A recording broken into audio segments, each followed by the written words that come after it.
Good evening and welcome to Undaunted, bringing into the news untold stories. I am Star Smart. Let's begin.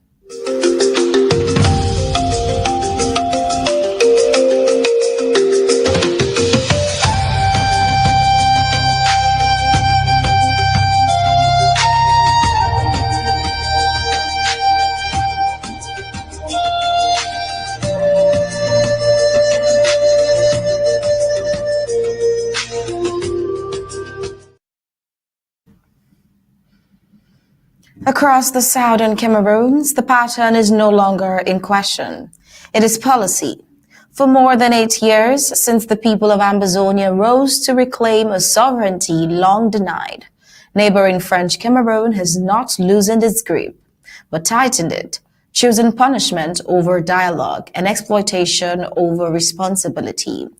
What unfolds daily across Ambazonian towns and villages is not the collateral damage of conflict, but a sustained system of suffering imposed on a people it refuses to let go. How does an authority justify extracting oil, timber, taxes, and labor from a land that it keeps in darkness? How does it tap Amazonian resources, sell them to the world, and still fail or refuse to provide something as basic as electricity to civilians who are forced to pay for that very service? When residents protest blackout in Buea, when roads become corridors of extortion, when soldiers break doors in Bamenda and demand ransoms from civilians, are these separate incidents or chapters of the same colonial script? Well, French Cameroon continues to tell the world a story of unity, yet on the ground it governs Ambazonia through neglect, force, and calculated deprivation. If this is governance, why must civilians protest for light? If this is one country, as the French Cameroon claims, why are entire communities in the southern Cameroons treated as expendable? And if taxes are compulsory and resources are relentlessly extracted, where are the schools, the hospitals, the power supply, the dignity owed to human beings? Well, tonight on the home front, the reports expose leave realities behind the slogans, a reality where occupation wears many faces: darkness in Buea, roadblock extortions on the Bamenda Combe axis, and military terror in Bamenda's neighborhoods. Together, they ask one unavoidable question: how long can systematic abuse be disguised as administration? And how long will the suffering of the southern Cameroons be treated as acceptable in the pursuit of control? Well, these and many more we'll discuss in the full briefings of Undaunted tonight. But first, let's get the prime headlines.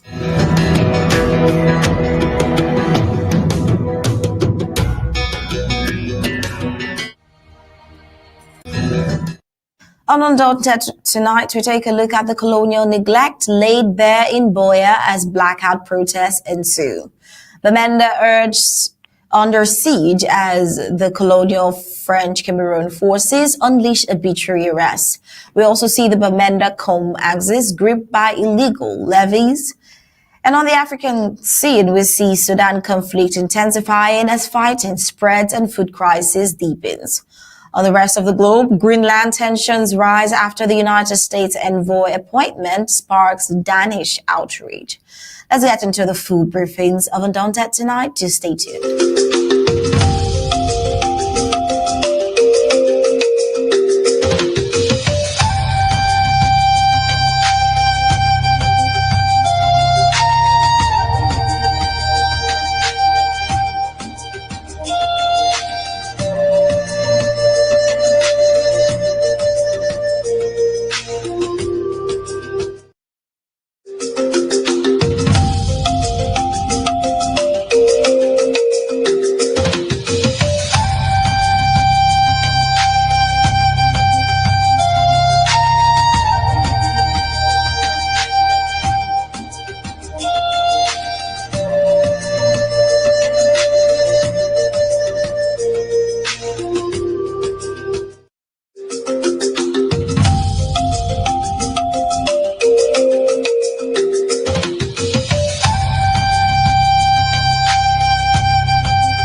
Residents of Sandpit in Buea, chief town of the Federal Republic of Ambazonia, returned to the streets for the second time today in open defiance of a prolonged and crippling power blackout, a situation that many have described as yet another symbol of French Cameroon's calculated neglect of the occupied southern Cameroons. The protest, which had been briefly suspended earlier in the day following assurances from NEO, the Colonial electricity provider, it was swiftly reinstated after the company failed to restore power as promised. Gathering near the Kongelkam area, angry residents blocked the main boulevard leading through Buea, bringing traffic to a standstill as frustration boiled over. For weeks, homes, businesses, hospitals and students have been forced into darkness, their daily lives disrupted with no clear explanation or accountability from the colonial authorities that continue to extract taxes and resources from the territory of southern Cameroon's Ambazonia while denying it the most basic public services. Under both international law and even the domestic legal framework, French Cameroon claims to operate under, an occupying or administering authority is obligated to provide essential services, including electricity, water, and healthcare, to populations under its control. Yet in Ambazonia, these obligations are routinely ignored, despite an ongoing armed conflict rooted in Ambazonia's lawful quest to restore its sovereignty. Residents are still compelled to pay taxes, while strategic resources, most notably its oil, from the southern Cameroons are tapped and exported by French Cameroon, all while the world is fed the fiction of a one Cameroon state. For the people of Sandpit and Buea, this blackout is not an isolated incident, but it is part of a wider pattern of systemic abandonment. The failure of NEO to act even after direct engagement with protesting residents, it only reinforces long-standing accusations that the southern Cameroon's Ambazonia is deliberately deprived of infrastructure investment as punishment for resisting assimilation and asserting its identity as a distinct nation. As dozens of protesters remain on the streets, refusing to disperse, today's demonstration sends a clear message. The crisis in Ambazonia is not merely about electricity, but about dignity, legality, and the exposure of colonial contradictions. Now, a question lingers. How can French Cameroon claim sovereignty over a people that it consistently leaves in darkness? And then how long will the international community continue to ignore the daily evidence of occupation, disguised as unity?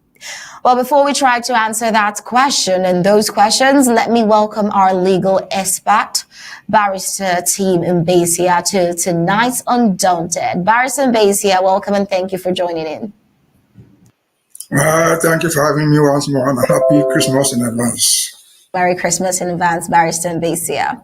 Okay, now going back to the question, looking at this first report on Undaunted tonight, at what point exactly, Barrister Mbeseha, does this prolonged infrastructure neglect, like this repeated blackout, for instance, how long does it move from mere administrative failure to a punishable violation of international humanitarian and human rights law? Well, I think it is a combination of all that. Because remember, just last week, I think, we were dealing with electricity in Tico, where the people came out of the streets to demonstrate for electricity. In that very segment of last week, we had an element from Buea, they call it Governor Street, which came out protesting for electricity. Less than 48 hours after that, we were told a heavy truck landed in Tico with 17 transformers. And I asked, what were they going to do with 17 transformers in Tico? The next minute, we saw them planting one of the transformers in Buea, near the Bilingual Grammar School. I saw pictures of it. And so now today we have what we are calling a sandpit. How far is sandpit far from the Bilingual Grammar School in Buea? It's less than a kilometer. not even up to half a kilometer. I'm a resident of Sandpit. I'm talking about electricity in Sandpit. I can say that is a total destruction of my work. Electricity for Sandpit in Buea in around 1990 due to my personal efforts. What to contribute money, I went to Limbe, we contributed a truck to carry up the pillars, and so on and so forth. But what is going on now, we should analyze it differently. What happened in Chico should be a foresight. It should be a background to our analysis. Is it neglect? No, it is not neglect. Is it a machination? I think so.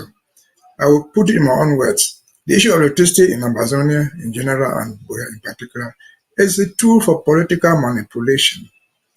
It's a system designed to hold people hostage, to obtain obedience from them, and so to control them in that segment.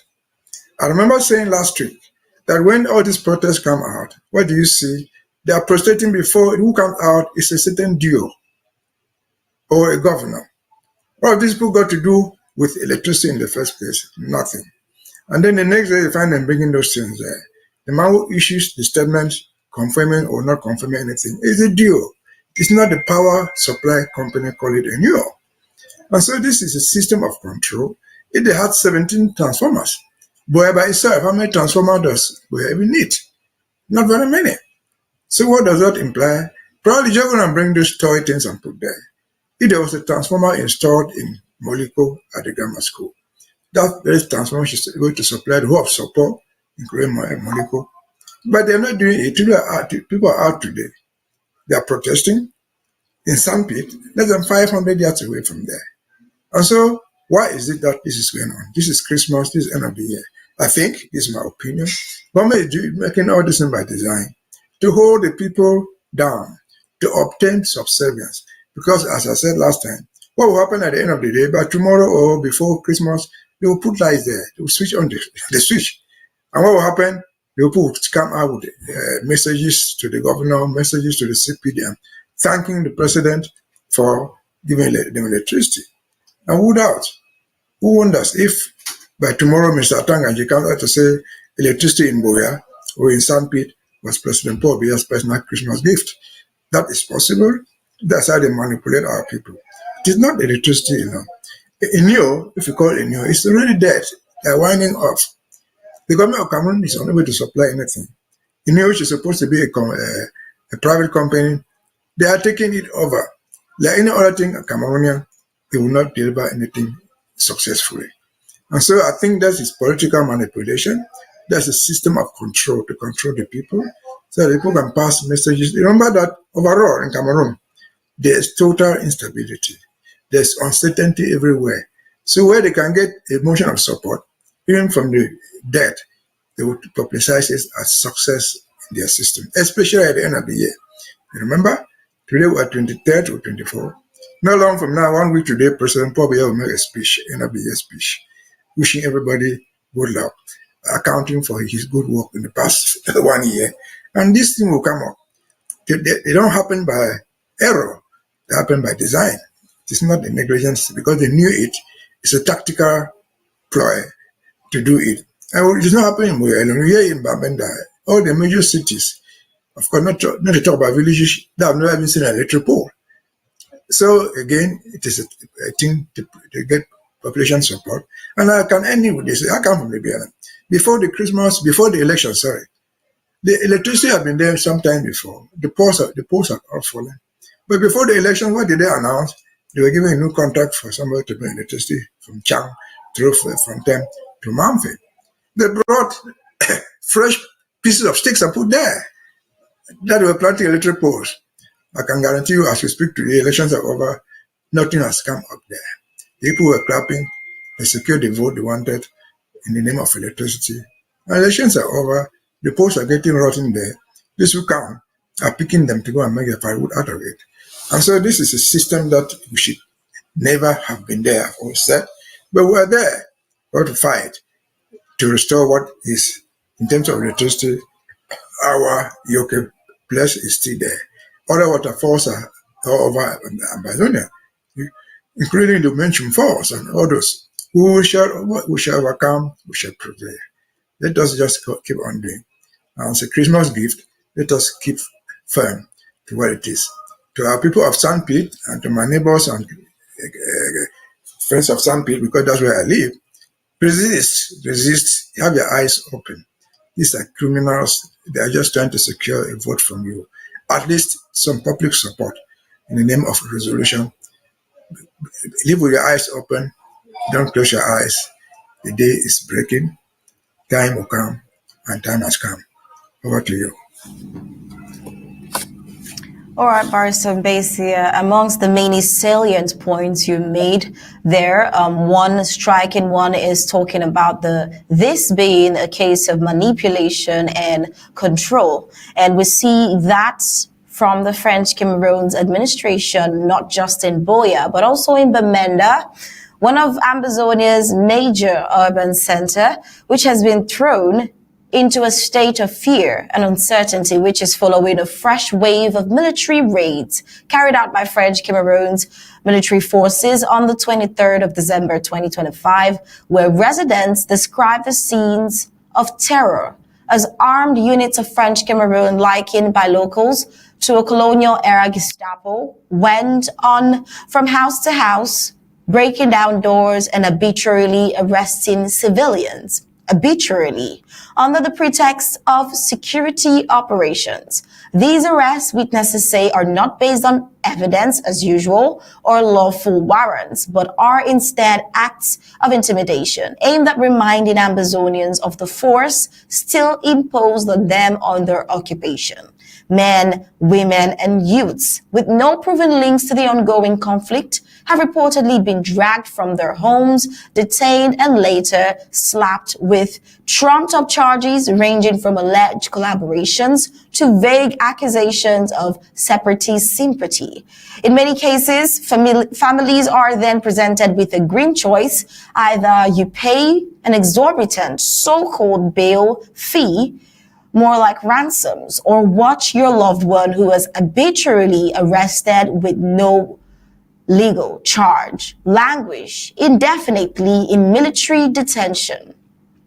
These sums, often between 250,000 francs CFAs and several millions, are widely viewed not as legal bail, but as outright ransoms extracted through fear and desperation for civilians already battered by war, displacement, and economic collapse. This practice amounts to institutionalized looting by armed forces meant, at least on paper, to protect civilians.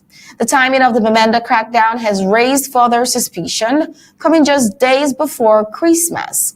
Many residents believe the raids are financially motivated, which is a brutal means of squeezing money from Ambazonian civilians to fund the personal festivities of soldiers and commanders, disregarding the financial state of this Ambazonian civilians struggling daily to make ends meet, while others interpret the operation as a retaliatory outburst of frustration following recent setbacks suffered by French Cameroon's military in confrontations with the Ambazonian State Army, an attempt to vent a battlefield failure on defenseless civilians, which is also another norm with the colonial military. But then under international humanitarian law, arbitrary arrests, collective punishment, extortion, and intimidation of civilian populations constitute serious violations, especially in the territory experiencing an armed conflict. But such practices have become routine in Ambazonia, reinforcing claims that French Cameroon governs not through law, but through fear and force. The events unfolding in Bamenda are not isolated incidents. They are part of a broader pattern of impunity that has defined the occupation of the southern Cameroons. And as Bamenda remains tense and residents retreat indoors, the latest raids lay bare a painful reality. While French Cameroon continues to project a narrative of unity and order to the outside world, on the ground it rules Ambazonia through raids, ransoms, and repression. The question lingers: how long can such systemic abuse be dismissed as security enforcement? And when will the international community acknowledge that what is unfolding in Ambazonia is not governance, but organized terror against the civilian population? When exactly? And what can Ambazonian civilians do at this point? Barrister Mbeseha, please help us here. There's a lot of questions. Your question is, what can the Ambazonian civilians do? I can tell you they can do what they have been doing forever. This is Bamenda, remember? Bamenda has become so famous in this struggle. Other people are being shot and killed left and right. Money is being extorted from people. Ransoms are taking place. People are being abducted and locked up. This is all in Bamenda, but in one context only, the context of Ambazonian liberation struggle. And so what can the people do? There's nothing happening in Bamenda today, 23rd, that you're talking. That is new. Bamenda has been used to Calais all their lives for the past several months, if not years. What is Calais? Is wrapping up people without arrest warrants, which I've had the opportunity to say many times before. It is illegal under international law. And so they catch you up in the pretext of security wrap. But they do this almost every day. And at the end of the day, nobody is ever brought to book for violating any security rules. But people go there, pay lots of money to buy themselves freedom. For what? For example, for not having an identity card. What has an identity card got to do with the struggle or with the security of the place? Nothing. And so, in the larger context of things, I've said, and I believe I'm right, that Bamenda, as far as Ambazonian struggle is concerned, Bamenda might well be the Waterloo of the Republic of Cameroon. That's their last battle. They will either succeed or they will fail woefully there. They will return, if I told you to return, with their tails between their legs, including the corpses that will be taken back home, if they can, if they are not abandoned in the battlefield. That's what it is all about. But why they seek to control, why they seek to extort, they use different means to think that they are fighting the war in Ambazonia, one of which is extortion, one of which is wrapping people up, one of which is shooting people and killing them, as they are doing. And so that is what I know of that place. What does that mean for us Ambazonians? It means that, to me, we are succeeding. But we have two major challenges there. Handling the military in their official forms, that they kill us, that they extort from us, and handling our own people who have been brought into the struggle to kill us. A good number of people who are doing the extortion are Ambazonians, paid for the job by the Republic of Cameroon. So our Ambazonian ASAs are fighting a war on two different fronts. Fighting internal enablers, those who extort in the pretext of a revolution or of the struggle. And then the military that comes in with their guns and tanks and so on, and Calais. And so we're faced with these double challenges. Is this new? It's not new. A retreating army will use every force. It will use everything possible to retain control. If they cannot retain control, they want to go back home with something in their pockets. They have extorted money from you. They have had free sex by raping the women. Or they have just done anything that they can in order to go back home. But those are signs of a retreating army.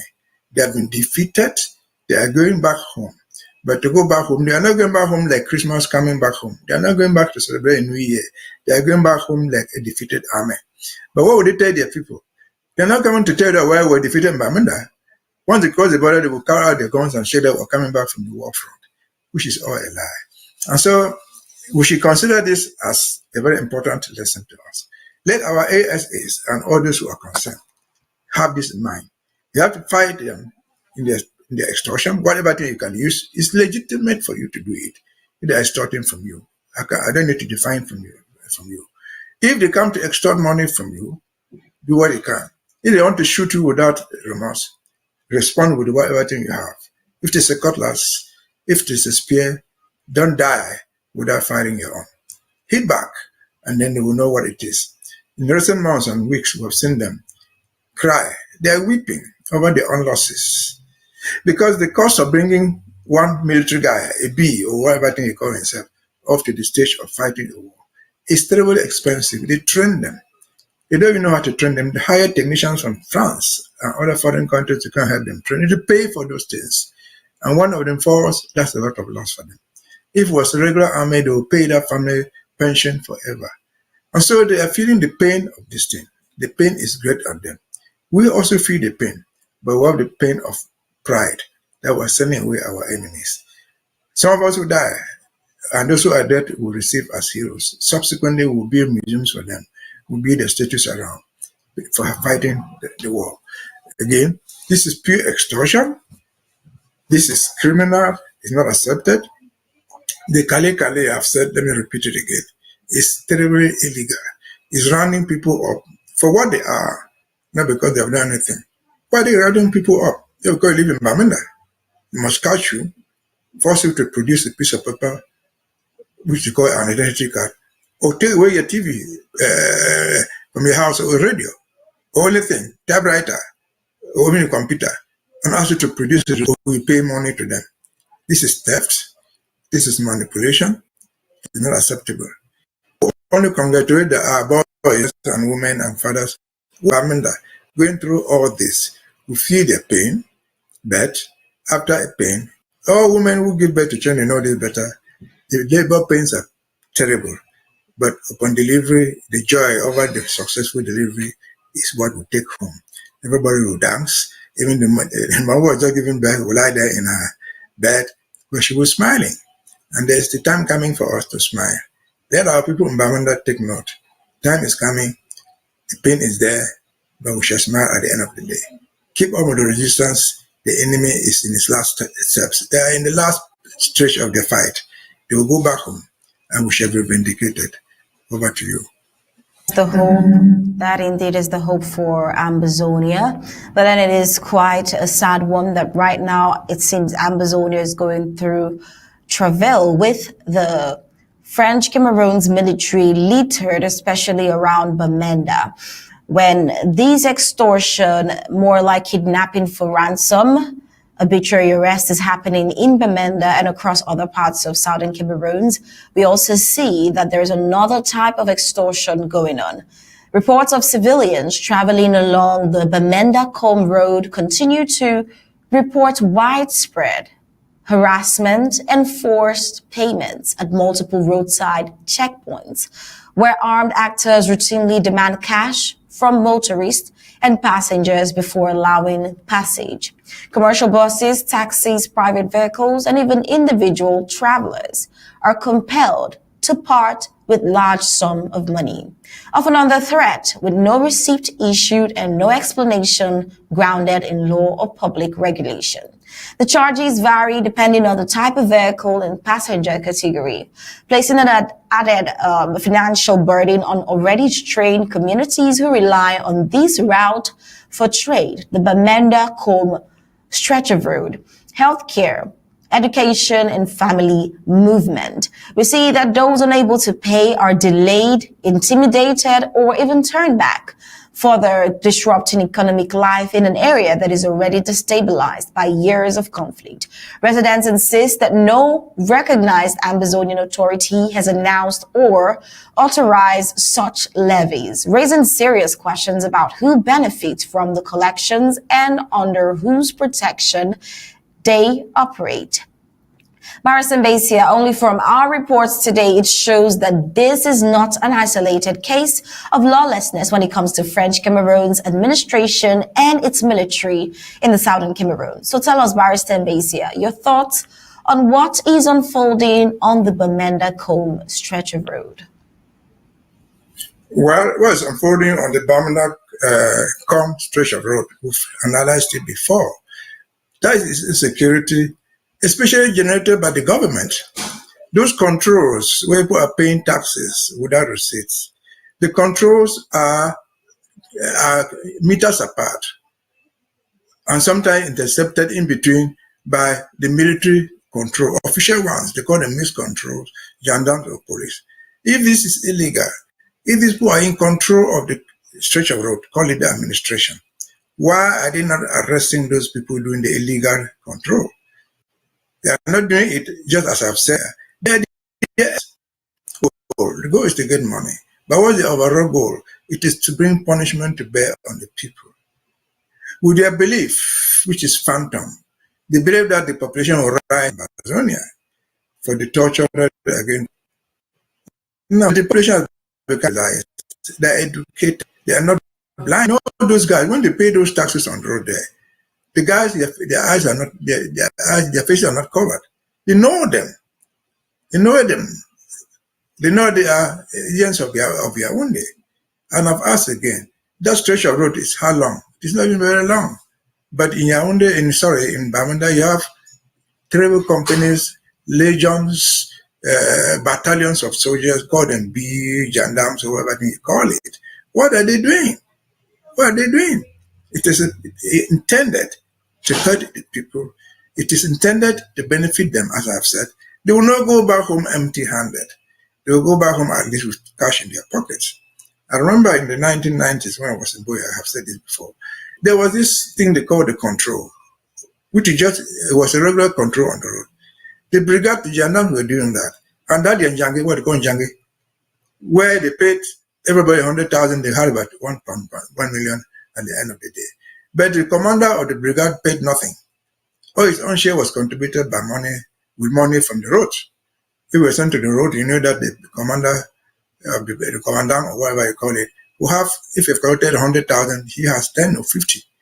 And with that, he was able to collect and go and take his Njangi of 1 point something million without ever removing a dime from his pocket. So it is a commercial enterprise for them. It is an extortion.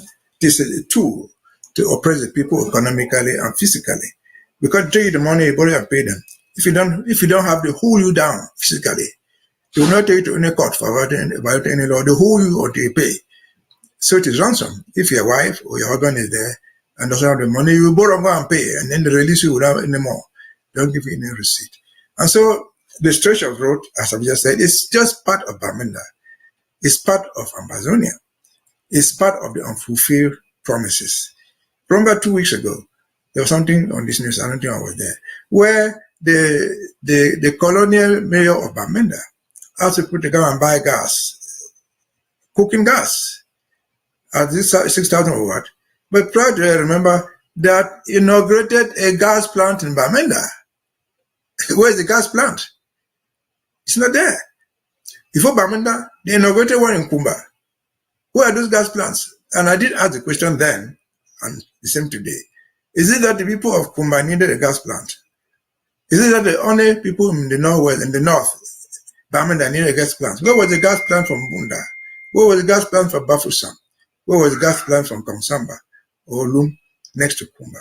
Zero. So they use all these tactics to deceive us, to coerce us into obedience, to subject us to begging from them. If you don't give us gas, we shall no longer eat because we cook on gas. And so it is part of this tool to implement to suffer the people. It's just part of the war. Either war is fought psychologically or physically. If they don't shoot you and kill you, they will do something that will affect you with your children in the house. They will do something that you cannot reach your hospital because you don't have money to pay your freedom from your house to your hospital. That is all part of the war, which they are doing. They have all these instruments because they have the power of the state to enforce them. They have their colonial duos, their colonial mayors, their gendarmes and their police, who all understand what is going on. They all have one common thing in common: force. If you don't do it, they force you to do it. If you don't do it even after force, they might even kill you. They eliminate you physically and you're gone. Because as I've said many times before, there are people in Cameroon, they never forgive whoever challenges them. If you challenge them, politically or otherwise, the answer is death, subjugation, subjection to torture until you obey. And that's what it is. The people on that stretch of road, we feel sorry for them, but it is nothing short of extortion. What can the people do? You asked, that was your question. The people must look for a way out. The yam, the knife are with us. We can resist, but resistance will require a backbone. If you don't have the backbone, you cannot resist. When they mount those things on the road there, they will run away if they see our ASA coming. But our ASA will not come there on foot. They need some money.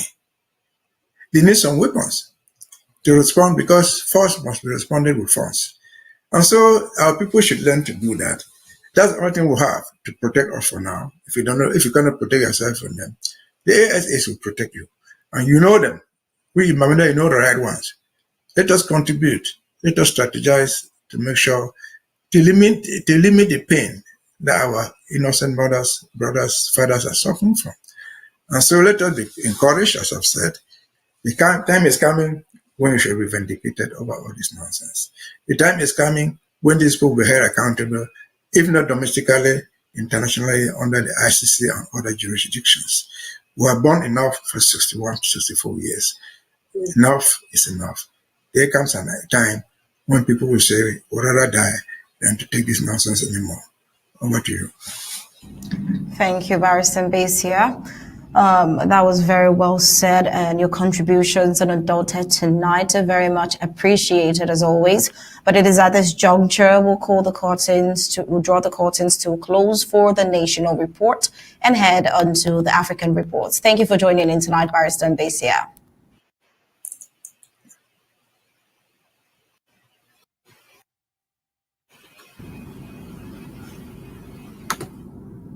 Coming up next is the African news.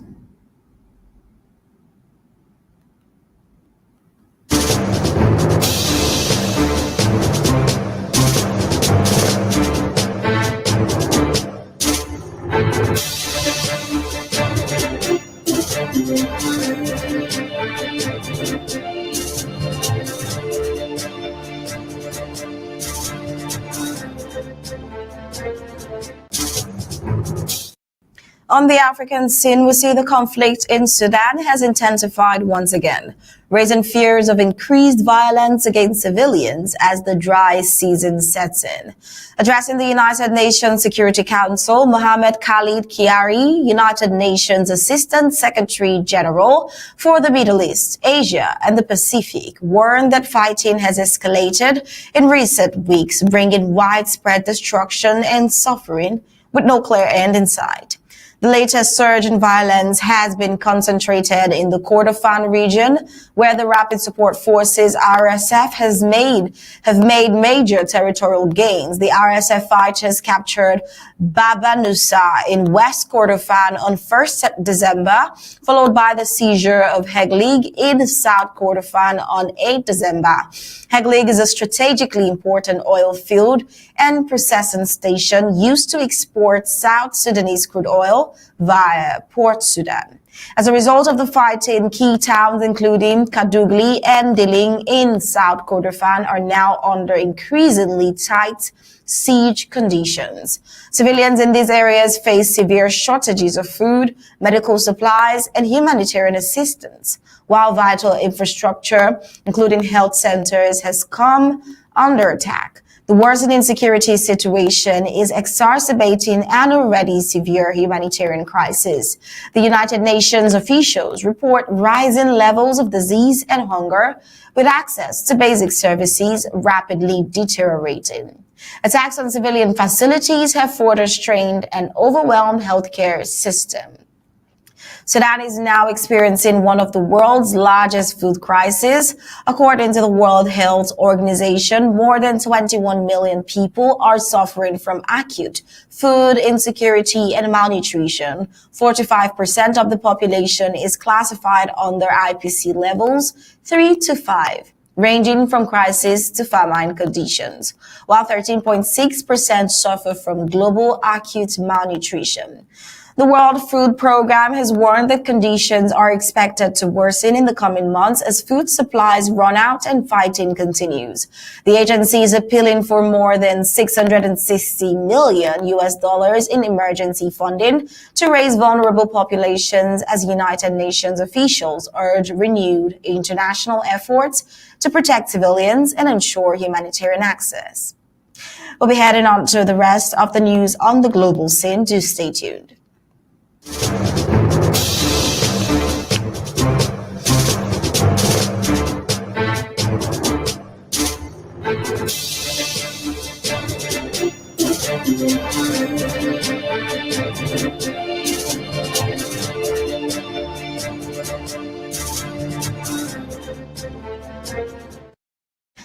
On the foreign scene, a newly released cache of documents linked to the long-running Jeffrey Epstein investigation has renewed global attention on the late financier's powerful network. After the United States President Donald Trump's name appeared repeatedly throughout the records, the documents, which form part of broader disclosure efforts tied to Epstein's associates and movement, include references to flight logs connected to Epstein's private jet, a symbol long associated with allegations of abuse, influence peddling, and elite protection. While the appearance of a name in such records does not in itself constitute evidence of wrongdoing, the renewed visibility of Trump's connections to Epstein has reignited public debate over accountability among political and business elites who moved within Epstein's orbit. Epstein, who died in jail in 2019 while awaiting trial on federal sex trafficking charges, maintained relationships with high-profile figures across politics, finance, and royalty relationships that have continued to cast long shadows over institutions meant to uphold justice. The release of these documents underscore a broader issue on how proximity to power has historically shielded individuals from security and how transparency often arrives years after harm has already been done. For many victims and advocates, the disclosures are less about individuals' names and more about exposing a system that enabled abuse to persist unchecked. As calls grow louder for full accountability, the question remains whether this latest release will finally lead to meaningful consequences or whether it will fade into yet another unresolved chapter of elite impunity. Away from Epstein's case in the United States, we see that diplomatic tensions between Denmark and the United States have intensified after Denmark's foreign minister publicly expressed deep upset over President Donald Trump's appointment of a special envoy to Greenland, who openly stated a desire for the Arctic island to become part of the United States. The remarks have struck a sensitive nerve in Copenhagen, where Greenland is recognized as an autonomous territory within the Kingdom of Denmark, with its own government and right to self-determination. Greenland has long occupied a strategic position in global geopolitics, particularly as climate change accelerates, Arctic ice melt, and opens new shipping routes and access to untapped natural resources. While the United States maintains a military presence on the island and has legitimate security interest in the region, overt statements suggesting territorial acquisition revive memories of colonial-era power politics that many European leaders consider unacceptable in the modern international order. Denmark's strong reaction reflects broader concerns among United States allies about respect for sovereignty and diplomatic norms. For Greenlanders themselves, the episode raises deeper questions about autonomy, consent, and whether their future is being discussed over their heads by powerful external actors. Well, as the Arctic becomes an increasingly contested geopolitical frontier, this controversy highlights the fragile balance between strategic interests and the principles of self-rule, principles that once undermined can strain alliances far beyond the polar circle. And with that, we've come to the end of tonight's Undaunted. But before we go, let's take a quick look at our major headlines.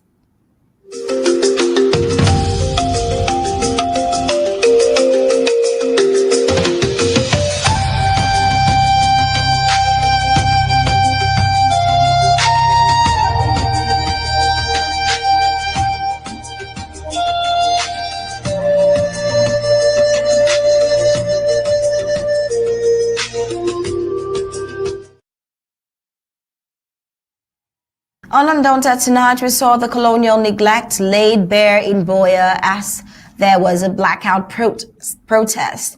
And in Bamenda, it is under siege as the colonial forces unleash arbitrary arrest.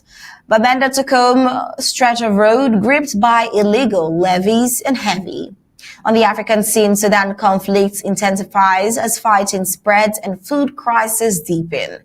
On the rest of the globe, Greenland tensions rise after the United States envoy appointment sparks Danish outrage. And that was it for tonight's Undaunted, bringing into the news untold stories. On behalf of the entire Undaunted newsroom, we say thank you for tuning in. We'll leave you with ABC AMBA TV images. Good night and God bless you.